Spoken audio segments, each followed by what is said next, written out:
Debut beatdown. 2 fights in one night turned an unknown college wrestler into the UFC's most feared newcomer. On May 30th, 1997, 22-year-old Tito Ortiz arrived at UFC 13 in Augusta, Georgia, as a last-minute alternate with barely a week's notice. The event used the old tournament format, meaning fighters needed to win twice in a single evening to claim the title, a brutal test that separated contenders from casualties.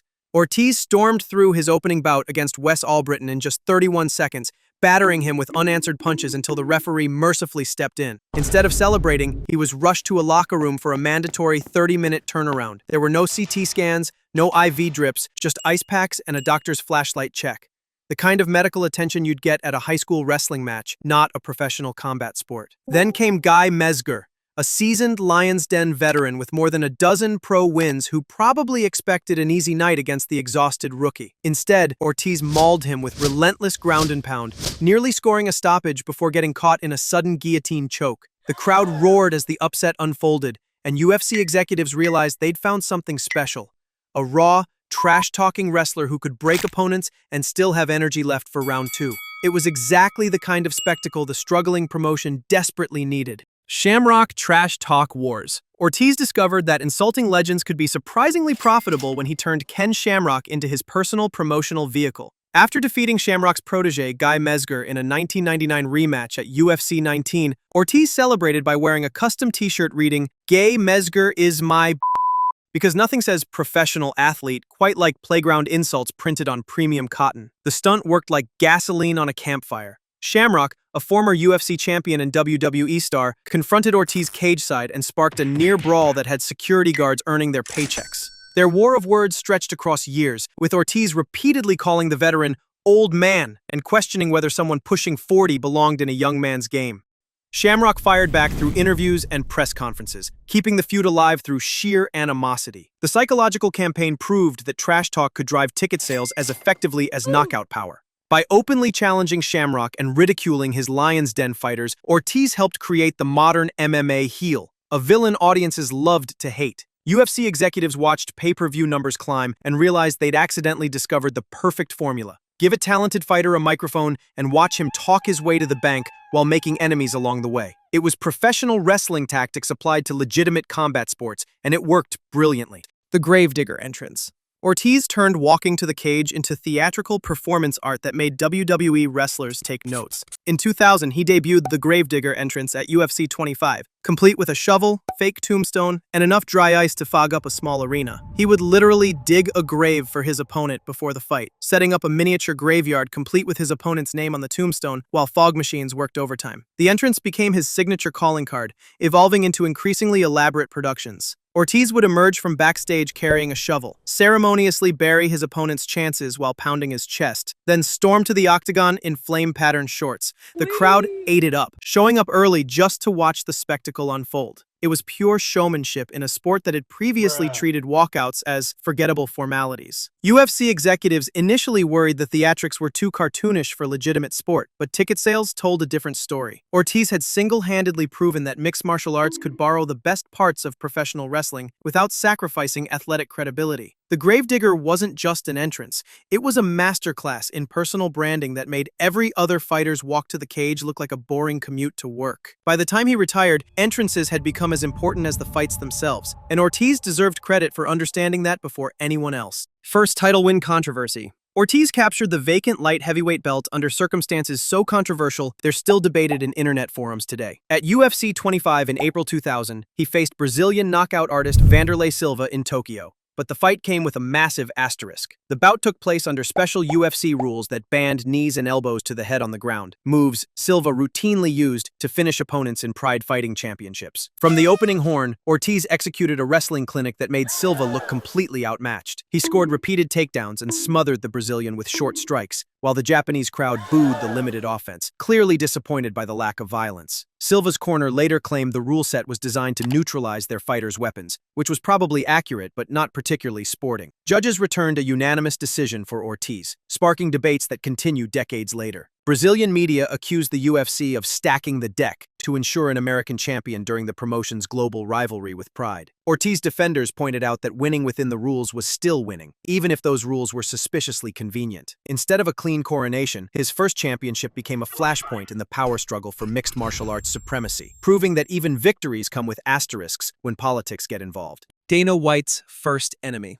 Ortiz accidentally became the UFC's public enemy #1 by treating contract negotiations like a poker game where everyone could see his cards. When Dana White and the Fertitta brothers bought the struggling promotion in 2001, they inherited Ortiz as the light heavyweight champion and quickly discovered that managing egos was harder than managing finances. Their first major blow-up came in 2002 when Ortiz demanded more money, better treatment, and what basically amounted to star-level compensation that the barely profitable company couldn't afford. White, still learning the delicate art of fighter relations, responded with all the diplomatic grace of a sledgehammer. He publicly criticized Ortiz's demands in interviews, calling him ungrateful and suggesting that championship belts didn't automatically come with platinum credit cards. Ortiz fired back through the media, claiming the UFC was exploiting fighters while executives got rich, a complaint that would become eerily prophetic years later. The feud reached peak absurdity when Ortiz refused to defend his title against Chuck Liddell, forcing the promotion to create an interim belt. It was like watching someone hold an entire division hostage during contract negotiations. Their relationship became so toxic that White would later admit he spent more time managing Ortiz's attitude than promoting his fights. The champion had inadvertently taught the new UFC president his first valuable lesson. Talented fighters could be just as dangerous outside the cage as inside it. Chuck Liddell betrayal. The ultimate mixed martial arts friendship breakup happened when training partners Tito Ortiz and Chuck Liddell discovered that money could destroy bonds faster than a poorly timed knockout punch. For years, they trained together at the Pit in San Bernardino under coach John Hackelman, with Ortiz as the established star and Liddell as the hard-hitting knockout artist still climbing the rankings. They were workout buddies, occasional drinking partners, and the kind of friends who probably borrowed each other's cars. Then Chuck started winning fights in spectacular fashion, his counterpunching style turning opponents into highlight reels, while Ortiz ground out methodical victories. By 2003, both men were destroying the light heavyweight division from different angles, setting up an inevitable collision course that made their friendship about as sustainable as a chocolate teapot. The betrayal wasn't dramatic. No backstabbing or stolen girlfriends, just the cold mathematics of championship ambition. When UFC matchmakers dangled a title shot in front of Liddell during Ortiz's contract dispute, the friendship became a business obstacle. Ortiz felt abandoned by his training partner's willingness to fight him, while Liddell viewed it as the natural evolution of their careers. Their split created the UFC's first truly personal grudge match between former allies, eventually culminating in UFC 47, where Liddell knocked Ortiz out in the second round. It proved that in mixed martial arts, even the closest friendships have an expiration date when championship gold gets involved. The $1 million demand. Ortiz decided that being the UFC's biggest star entitled him to compensation that would make boxing champions nod in approval. In 2003, with his contract expiring and leverage at an all-time high, he walked into negotiations demanding $1 million per fight plus pay-per-view bonuses. His reasoning was bulletproof. He sold more tickets than anyone else, drove record pay-per-view buys, and had defended the title 5 times. Why shouldn't he get paid like it? Dana White's response was about as warm as a Siberian winter. The UFC president publicly called Ortiz's demands ridiculous and pointed out that the entire company wasn't worth much more than what Ortiz was demanding for a single fight, which was technically accurate given the promotion's shaky finances in the early 2000s. White suggested that maybe the champion needed a reality check about the company's actual financial situation. The standoff dragged on for months, with both sides leaking details to MMA media like warring divorce attorneys. Ortiz held out through multiple potential fight dates, essentially holding the light heavyweight division hostage while contract lawyers earned their hourly fees. He even threatened to jump to Pride fighting championships, where stars like Vanderlei Silva were rumored to earn $500,000 per bout. Eventually, reality crashed the party when Ortiz realized that holding out indefinitely meant no paychecks at all. He re-signed for significantly less, learning the valuable lesson that leverage only works when the other side can actually afford your demands. Jenna Jameson meltdown. Ortiz's dating life became more entertaining than his actual fights when he started seeing adult film superstar Jenna Jameson in 2006, turning MMA's first celebrity power couple into tabloid gold. The relationship attracted paparazzi like moths to a flame, with the couple appearing on red carpets and reality shows while living in a Huntington Beach mansion that probably cost more than most fighters' career earnings combined. Behind the glamorous photo shoots, their personal drama rivaled any soap opera on television. In April 2010, Ortiz was arrested at their oceanfront home after Jameson called police alleging domestic violence. He was released without charges when she later recanted, claiming it was all a misunderstanding, the kind that requires handcuffs and booking photos. Ortiz fired back with accusations of drug abuse, creating a public he-said-she-said battle that played out through press conferences and TMZ exclusives. The custody battles over their twin sons dragged on for years, providing entertainment writers with more material than they knew what to handle. Suddenly,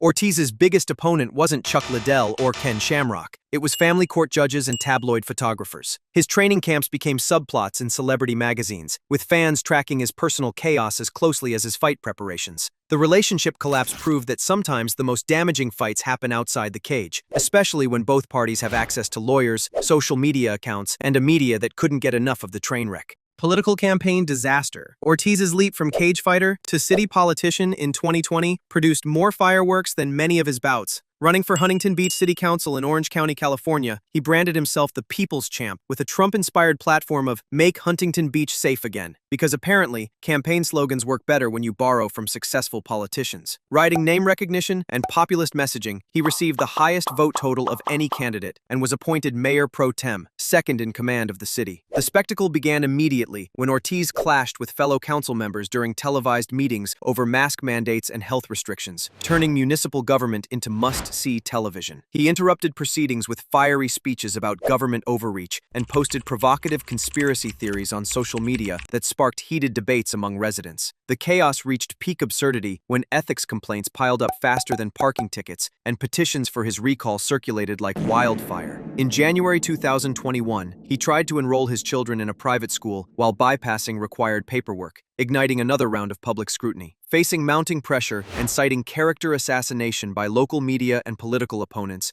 Ortiz resigned in June 2021 after barely 6 months in office. His political tenure proved that while he could take punches from Chuck Liddell, he couldn't handle criticism from city council meetings and newspaper editorials. Huntington Beach learned that electing celebrities to local government comes with entertainment value, just not the kind that helps with zoning permits and budget planning. Mask and t-shirt wars. Ortiz discovered that the best way to annoy Dana White was through strategic wardrobe choices that would make fashion police everywhere weep with confusion. Even after leaving the UFC, he kept their feud alive by appearing at events wearing a black skull mask, presumably because subtlety had never been his strong suit. The mask was designed to mock White while dodging his gaze, turning cage-side appearances into an expensive game of peekaboo played by grown men with serious grudges. The most infamous episode came when Ortiz showed up to weigh-ins wearing a custom t-shirt reading, "Dana is my a direct shot at his former manager turned promoter that probably violated several dress codes and basic standards of professional behavior. Security attempted to confiscate the shirt faster than airport TSA agents, but photos circulated online within minutes and became legendary on MMA message boards. Ortiz later auctioned the shirt for charity, while bragging that he'd humiliated White on his own stage. These antics kept him in headlines even when he wasn't fighting, proving that sometimes the most effective punches are delivered through cotton blend fabric and creative typography. The whole spectacle demonstrated that you don't need gloves to throw shots, just good timing, really poor judgment, and a willingness to burn bridges for the sake of a memorable insult. White and Ortiz's relationship had devolved into something that belonged on reality TV rather than professional sports, yet somehow it worked perfectly for both their brands.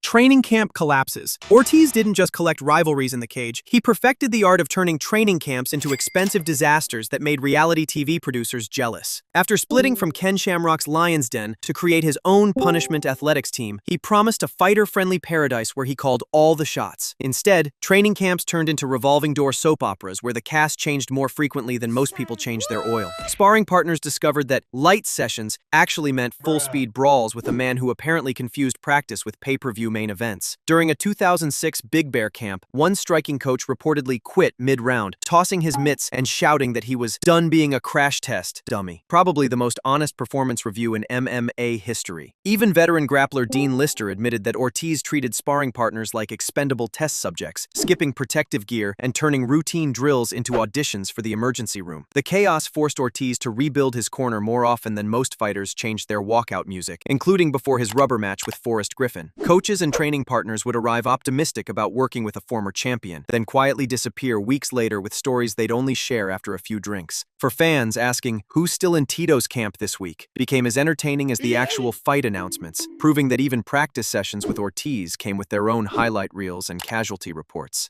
Bellator comeback chaos. Ortiz's final major run proved that retirement is just a suggestion when someone waves enough money at a 39-year-old former champion with bills to pay. Bellator welcomed him after his UFC exit in 2012, probably figuring that aging legends were cheaper than building new stars from scratch. In 2014, he shocked everyone by submitting former middleweight champion Alexander Shlemenko in the first round, proving that experience could still triumph over youth when everything aligned perfectly. The real entertainment came in 2019 when Ortiz faced ex-pro wrestler Alberto Del Rio in a bout billed as MMA versus wrestling, which sounded impressive until you realized one guy's primary qualification was knowing how to take fake punches on television. Ortiz locked in a rear-naked choke for a quick submission, then immediately started post-fight drama by claiming Del Rio had insulted his children and displaying a UFC championship belt of questionable authenticity. The Texas Commission briefly withheld Ortiz's win purse, pending review of pre-fight licensing paperwork, because apparently even victories came with asterisks when Tito was involved. The whole spectacle highlighted his supernatural ability to manufacture headlines long after his prime fighting years had passed. Whether through legitimate competition or manufactured controversy, Ortiz proved he could still command attention and draw eyeballs. It was a fitting final act for a career built as much on spectacle as skill. Even at the end, he couldn't help but turn a straightforward win into a three-ring circus.